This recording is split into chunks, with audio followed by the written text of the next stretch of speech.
रामायण और महाभारत में आप सभी जानते हो कि रामायण काल और महाभारत काल के हजारों वर्षों के अंतराल है। श्री राम कथा को महर्षि वाल्मीकि ने लिखा और महाभारत को महर्षि वेदव्यास ने लिखा। रामायण में 24,000 छंद शामिल हैं, जबकि महाभारत को अब तक की सबसे लंबी ग्रंथ माना जाता है और इसमें लगभग 1 लाख छंद शामिल हैं।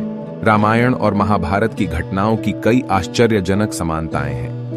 रामायण और महाभारत में सबसे बड़ी विभिन्नता ये है कि जब एक भाई ने दूसरे भाई के लिए अपना राज्य छोड़ दिया तब रामायण हुए थी, और जब एक भाई दूसरे भाई का राज्य हड्डापना लेना चाहता था तब महाभारत हुई थी।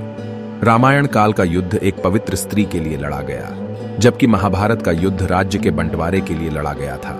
राम का रावण के साथ युद्ध करना एक नियति द्वारा निर्धारित घटना थी, जबकि कौरवों और पांडवों का युद्ध पारस्परिक द्वेष और ईर्ष्या के कारण हुआ। रामायण के युद्ध की समाप्ति के बाद रावण के भाई विभीषण को लंका का राजा माना जाता है। श्री राम का राज्याभिषेक होता है, जबकि महाभारत के युद्ध के अंत के बाद और फिर यदुवंशियों के नाश के बाद सभी पांडव स्वर्ग चले जाते हैं। श्री राम अंततः अपने अवतार को पूरा करने के लिए सरयू नदी में प्रवेश करते हैं, जबकि श्री कृष्ण का एक तीर लगने से निर्वाण हो जाता है। रामायण में प्रभु श्री राम को महान अवतार के बजाय मर्यादा पुरुषोत्तम के रूप में चित्रित किया गया, जबकि श्री कृष्ण को महाभारत में भगवान के अवतार के रूप में चित्रित किया गया है। रामायण की कथा में त्याग, नीति और समर्पण को बताया गया है, जबकि महाभारत की कथा में शक्ति, अधिकार और ज्ञान को बताया गया है। और सबसे बड़ा अंतर यह है कि रामायण में हर कोई सिंहासन त्यागना चाहता है, जबकि महाभारत में हर कोई सिंहासन पर बैठना चाहता है। रामायण में केवल श्री राम और उनके परिवार का चरित्र चित्रण है, जबकि महाभारत में एक राज परिवार सहित कई लोगों का चरित्र चित्रण और कहानियां हैं। महाभारत के हर पात्र की अपनी एक अलग ही गाथा है।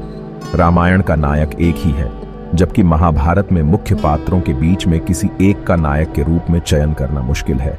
रामायण में केवल राम और रावण की सेना का युद्ध था, जबकि महाभारत में कौरव एवं पांडवों की सेना के साथ कई सेनाओं ने युद्ध लड़ा था। यह विश्व युद्ध जैसा ही एक था। एक युद्ध लंका में लड़ा गया और दूसरा युद्ध कुरुक्षेत्र में। रामायण की शैली में एक रूपता है और महाभारत में भिन्न भिन्न तरह की शैली दिखाई गई है। रामायण की भाषा कलात्मक, परिष्कृत, अलंकृत है, जबकि महाभारत की भाषा प्रभावशाली है। रामायण को वाल्मीकि के अलावा आचार्य तुलसीदास जैसे कई विद्वानों ने लिखा, लेकिन महाभारत को वेदव्यास जी द्वारा ही लिखा गया है। रामकथा को हजारों तरीके से लिखा, पढ़ा और सुनाया गया, लेकिन महाभारत को नहीं।